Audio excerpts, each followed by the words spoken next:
pinag-uusapan natin ngayon, mga kababayan, ay halos 1 trilyon piso na nakulimbat sa kaban ng bayan. Ito na po siguro ang pinakamalaking pagnanakaw sa kasaysayan ng Republika ng Pilipinas. Madama ng mga nasa kapangyarihan ang tinig ng sambayanan. Ipakita ang totoo. Ilantad ang katiwalian. Tuntunin at pangalanan ang mga sangkot. Lalo na ang utak ng katiwalian.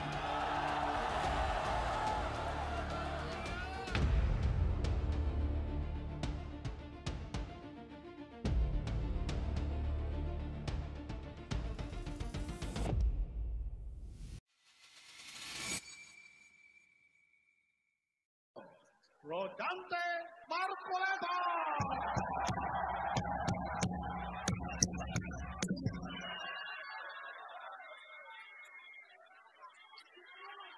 Magandang gabi, mga kapatid, mga kababayan. Ako po ang magpapakilala sa inyo sa susunod na magsasalita. Siya po ay matagal kong nakasama sa House of Representatives. At ngayon, ay kasama ko pa sa Senate of the Philippines. Ang aking kaibigan, ang aking kumare, Senador Amy Marcos.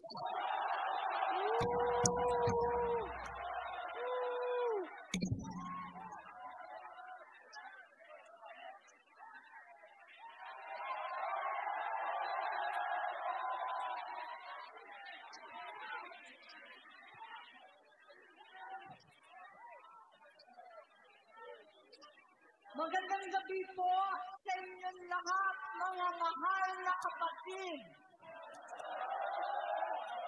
Ka-Israel, ka-Bien, ka-Erz, ka-Arnel, lahat ng ating minamahal na kapatid. Higit sa lahat ang classmate ko mula Congress hanggang Senado, Senador Manong Dante Marcoleta. Napakahirap po ang pumunta, tumayo, at magsalita sa inyong harapan.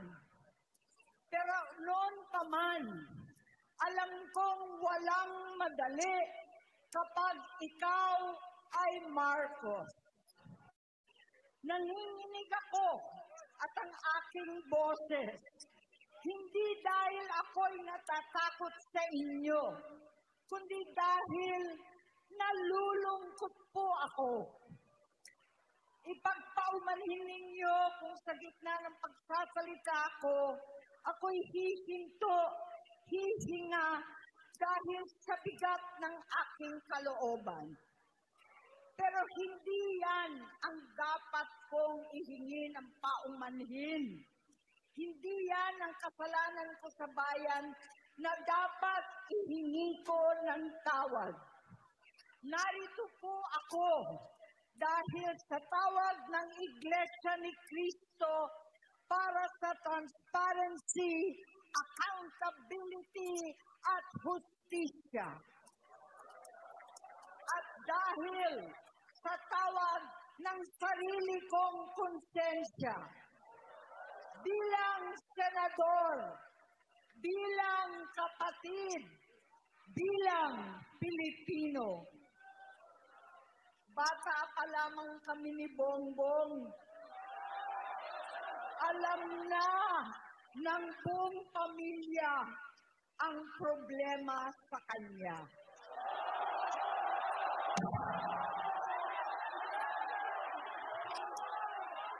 Sa totoo lang, mababasa naman ng lahat ang mga testimonya ng aking ama patungkol sa kanyang ugali at gawain. Noon, dahil may tatay pa kami, hindi ko pa siya responsibilidad. Noong tumatanda, ay mas naging nakakabahala. Batid ko na nagda-drug siya.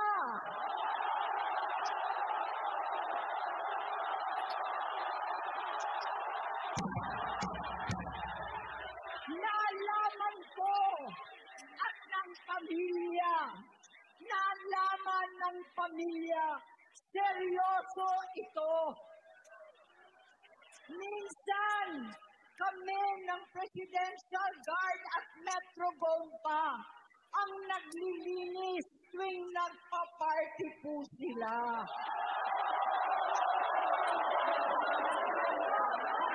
Namuhay kaming magkakapatid sa ibang bansa. Kami-kami lang. Kinumbinsi ko pa si Bongbong. Pakasalan mo na si Lisa. Naisip ko noon, kapag nag-asawa siya, malalagay na sa tahimik at magkakaroon ng direksyon. Ang laki ng pagkakamali ko. Mas lumala ang kanyang pagkalulong sa droga.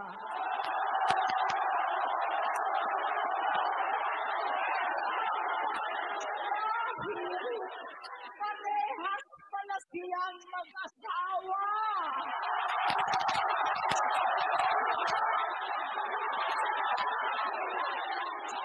Naging gobernador siya ng Ilocos. Alam ng mga tao doon na halos hindi siya pumapasok. Tuwing kukumprontahin ko siya, ay nagsasabi siyang magbabago na siya, aalisin na niya ang bisyo. Hanggang sa may nagsumbong na naman sa akin na sa paggising pa lang sa umaga, kasabay ng almusal, marijuana pala.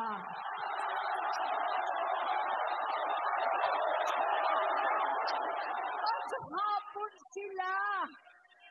Lahat sila nagiinuman at gumagamit ng cocaine. Kasama ng asawa at barkada. Tulad ng ama ko, pinastigo ko ang mga barkada niya. Ang nasirang si Bong Dasa, si Edby Cruz, Inigo, Tony Boy, Sat Anton, alam po ninyo yan. Paano nagre-resign na sa takot ang mga pulis nila at staff dahil sa lumalalang bisyo. Inayos ko sila dahil gusto niyang ituwid ang buhay niya. Gusto niyang mag-vice-presidente. Hindi siya pinalad at lalong nagkaroon ng oras para sa bisyo. Simula noon, naging malabo sa amin ang lahat. Kaysa mag-away, bigla na lamang lumayo ang loob namin sa isa't isa. Noong 2016, kasabay ng kampanya ni dating Pangulong Duterte laban sa droga, lumabas ang pangalan ni Bongbong sa listahan. Nakasama siya sa listahan ng mga celebrities, mga artista, Maricel Soriano at iba pa. Masinsinan kong kinausap si Pangulong Rodi. Halos manikluhod ako. Sinabi kong ayon sa kapulisan, dapat unahin, usigin ang mga pusher at saka na lamang sagipin ang mga user. Naligtas si Bongbong. Labis ang takot ko at pag-aalala. Kinausap ko siya at nagsabi siyang talagang siya ay nagbabago na. Muli at lagi, hindi ako nawalan ng pag-asa ako'y naniwala ulit. Mula noon na natatanggap ko na lang na balita tungkol sa kapatid ko ay regular na pagpapadoktor. Kaya kumalma naman ako. Inisip ko, totoo, dahil na-opera na ang tuhod niya sa gout. Siguro, totoo na ito. Hanggang nito, na lamang nalaman ko na tuloy ang paggamit niya sa mga party, nagarapalan naghakain ng droga. Pinagmamalaki pa ng mag-asawang kayang-kaya nila ang microdosing ng cocaine. Hati-hatiin daw para 4 na beses sa isang araw. Hindi mabibisto. Ang pampapadoktor, pinalabas nilang pag-stem cell. Nagpapalit daw ng dugo, nagpapa-blood transfusion. Kayang-kaya raw, hindi ko maintindihan ang pinagsasabi. Noong 2021, kahit papano, nagkikita kami at nagkakausap. Sumumpa siya sa aking talagang hinintunan niya. Naniwala ako kasi sabi niya gusto niyang tumakbo. Ang sabi ko, tutulong ako sa abot ng aking makakaya. Ipinakilala ko si Bongbong kay Inday. Naging magkatandem sila. Pagkatapos noon ay biglang hindi na niya ako ulit kilala. Kahit si Inday, nagtataka, bigla ako na isapwera. Kahit ganon, nangampanya pa ako para sa kanya, kahit si Inday na lang ang aking nakakausap. Hindi ko alam bakit ako nakaban sa headquarters nila sa Mandaluyong. Hindi ko alam bakit walang nagre-report sa akin tungkol sa kampanya. Sa totoo lang, masakit mang aminin, nung dinidisqualify na siya, halos papaboran ko na sana dahil may nagsumbong sa akin mula sa kanyang campaign team na gumagamit na naman siya. Nung sinabihan ko, siya at mga taong nasa paligid niya, nagkaisa silang tuluyan akong alisin sa kampanya na ako naman ang bumuo. Sinabi nilang gusto ko na siya ay ma-disqualify para ako ang pumalit. Hindi totoo yun. Iniisip ko ang kalagayan ng aking kapatid at paano siya magsisilbi kung ganyan ang kalagayan niya. Pero pinaparating sa akin na hindi siya lulong at minsan na lamang tuwing nagpa-party. Hindi ko maipaliwanag bakit gusto kong maniwala at hindi mawalan ng pag-asa. Noong nanalo siya, naging pinakamalayo na kami sa isa't isa. Maliban sa opisyal na tagpuan at kapag pumupunta yung nanay namin, hindi ako sumama sa loob ng 3 taon dyan sa Malacanang. Dahil lantara na doon ang inuman, ang paggamit nila ng cocaine at mga bawal na gamot. Hindi ba ninyo nakikita, naririnig, kakaiba na siya magsalita.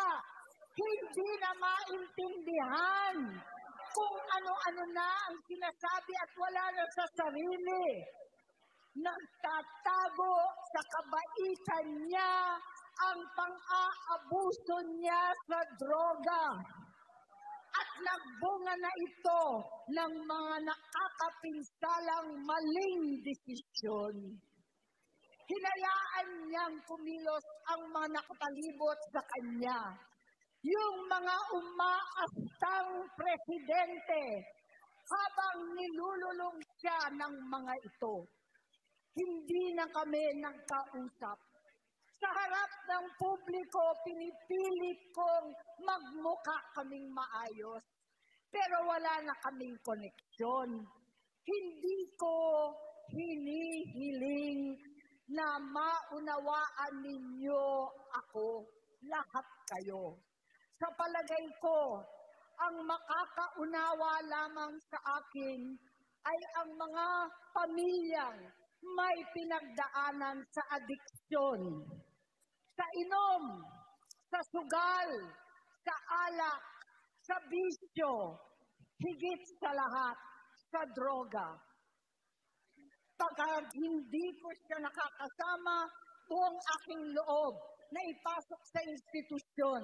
Ipagamot, iparehab ko na yan. Pero tuwing maghaharap kami noon, hindi kaya ng aking kalooban na gawin yon. Tuwing magsasabi siya sa akin na magbabago na siya, hindi ko siya kayang tiisin. Hindi ko kayang ipagkait sa kanyang pagkakataon at pagbabakasakali, umaasa ako at laging nananalangin na sana, oo nga, nagbago na siya. Hanggang dumating ang 2024 at 2025, yung bisyo niya na ang dahilan ng pagbaha ng korupsyon, kawalang direksyon, at maling-maling mga desisyon. Walang accountability, wala nang hustisya. Hindi na niya alam ang nangyayari. Hindi na pinapaalam sa kanya ang mga pangyayari. Sinamantala ng mga ito ang paggamit niya ng droga. Kinangkam na nila ang kaban ng bayan, habang ang mga dating tumatawag sa amin ng magnanakaw ay nakakita ng pagkakataon sirain ang lahat. Nagagamit na nila si Bongbong para sirain si Inday. Itinutulak pa nila si Bongbong at ang bayan sa bangin para umastang tagapagligtas. Mula sa pagtraidor at pagpapahamak kay VP Inday, sa confidential funds na kung tutuusin ng galing naman sa opisina ng Pangulo, hanggang sa pagpadukot sa dating Pangulong Duterte para itapo na lamang sa ibang bansa. Ang kabaitan ni Bongbong ay naging kalupitan. Garapalan ng pagtatakip sa kanya ng mga nasa Congress, sa Senado, mga miyembro ng kabinete. Kitang-kita na ng taong bayan, wala nang puwang ang kahihiyan. Para bang nauulit ang bangungot ng kasaysayan dinamas namin noon. 68 years old po ang tatay ko nung pinatalsik sa pwesto. 68 years old na rin si Bongbong ngayon. November 17 din, noong 2021, nung nakumbinsi ko si Inday na magbise kay Bongbong. November 18 po, bukas, ang ikatlong araw natin. 9 na taon na nakakaraan, saktong November 18 pa talaga, na pinalibing ni Pangulong Duterte ang tatay ko sa libingan ng mga bayani.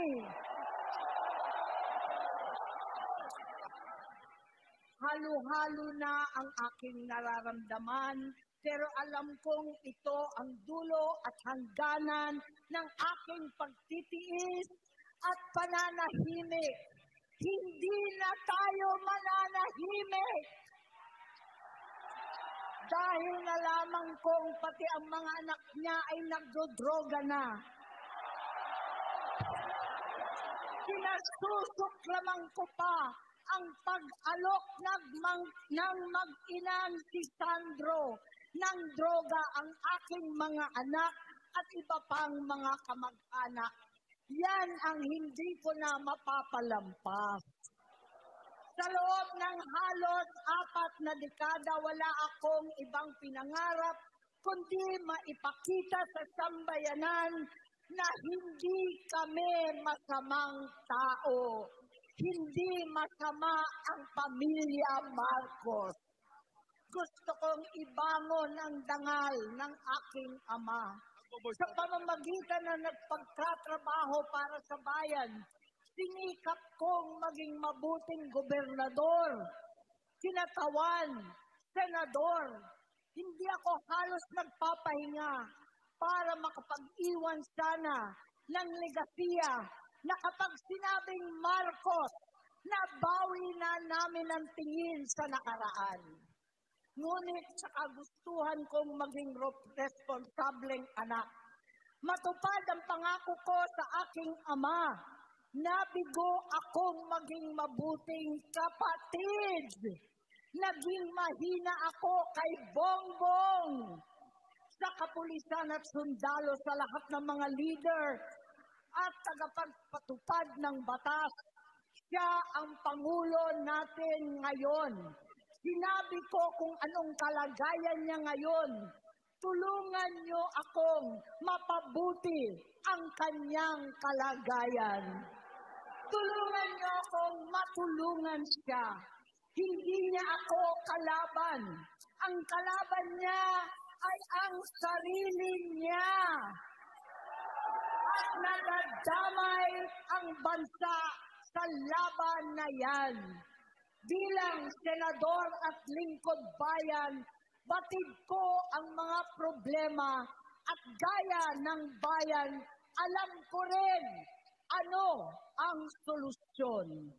Sa pagkakawatak-watak, patuloy na pamumulitika, pagnanasa sa kapangyarihan ng mga talunan naman, kaguluhan sa Mindanao, alanganing gyera sa China at Estados Unidos, kawalang pananagutan sa flood control scam, darapalang takipan, panggigipit sa hindi kaalyado, pagkakanulo sa kapwa Pilipino, pagdakip sa dating Pangulong matanda't may sakit upang ihagis lamang sa bansang dayuhan, pagsadsad ng piso, paglaganap ng gutom, paghihingalo ng ekonomiya, at pagsasawalang bahala sa taong bayan.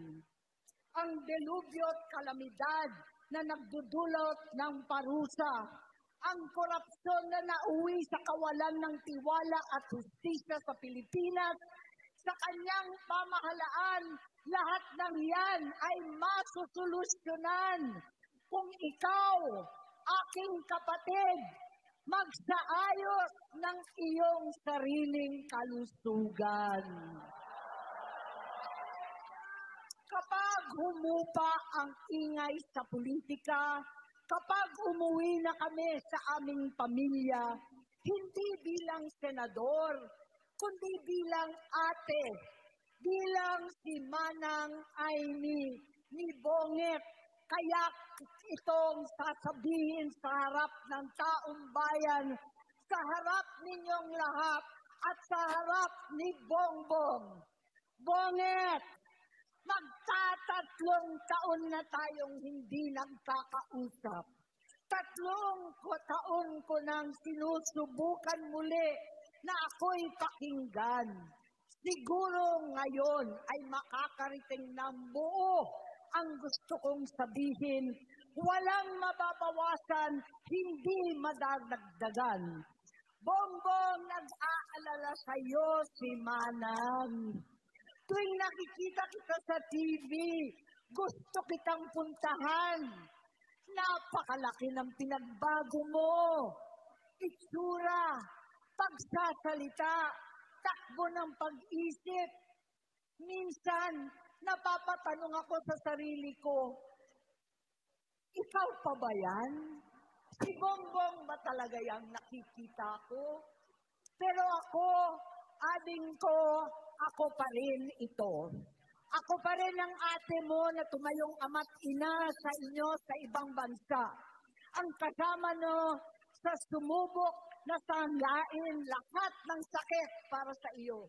Ang kapatid mo na hindi mo kailangan hingan ng tawad dahil agad ka nang iniintindi at tatanggapin dahil mahal kita. Nasa Bagong Tipan, kay Lucas, Kapitulo 17, versikulo 3 hanggang 4. Kung magkasala ang iyong kapatid, sawayin mo siya. At kung siya'y magsisi, patawarin mo siya.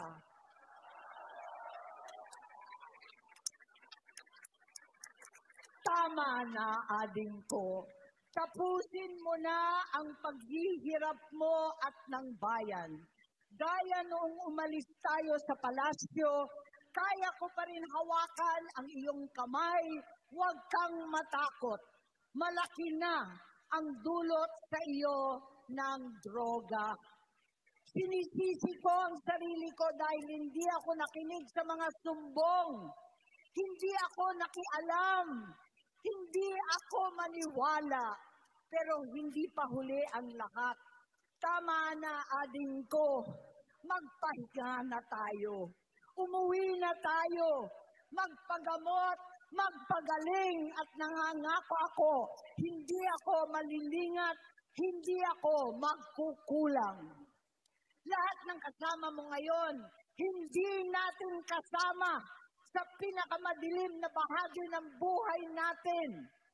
Kasama mo sila ngayon dahil nasa taas ka pa. Ako at ang ating mga tunay na kapatid dito sa Luneta ang kasama mo kahit magdilim ulit ang lahat. Talikuran mo ang iniisip at ibinubulong nilang ambisyon. Unahin na natin ang kalusugan mo dahil sa adiksyon na bigyan mo ng malubhang karamdaman ang buong bansang Pilipino. Matatanda na tayo, sakitan na si Mami, alagaan na lang natin ang isa't isa. Kaliwat kanan man ang panghuhusga sa akin, malinaw sa aking puso na dapat mauna ang Diyos, ang bayan, pamilya at sarili. Hanggang sa mga oras na ito, Bonget, gusto kong malaman mo na hindi kita sinusukuan. Hindi ko kakayanin kung mapapahamak ka. Kaya hinihingi ko na tayo'y umuwi na, mamahinga alang sa iyong kalusugan. Kaya kung mabigo at mawala sa iyo ang posisyon, pero hindi ko kayang mawala ka sa amin. Ayusin mo ang sarili mo. Magpagamot. Alisin ang droga sa iyong sistema. Wala akong ibang gusto kundi gumaling ka, malampasan natin ito muli. Dahil wala akong ibang hinahangad bilang ate, kundi maging masaya ka, maging ligtas sa panganib, malusog, matagumpay sa buhay. Itama ang mali, labanan ang adiksyon, at ako hindi kailanman aalis sa iyong tabi. Susuporta at hindi titigil manalangin kasama ninyo dito sa Luneta at sa buong mundo. Dahil iyon naman ang tungkulin at ibig sabihin ng salitang kapatid, kapatid, mabuhay kayong magkakapatid. Maraming salamat po, Senator Amy Marcos.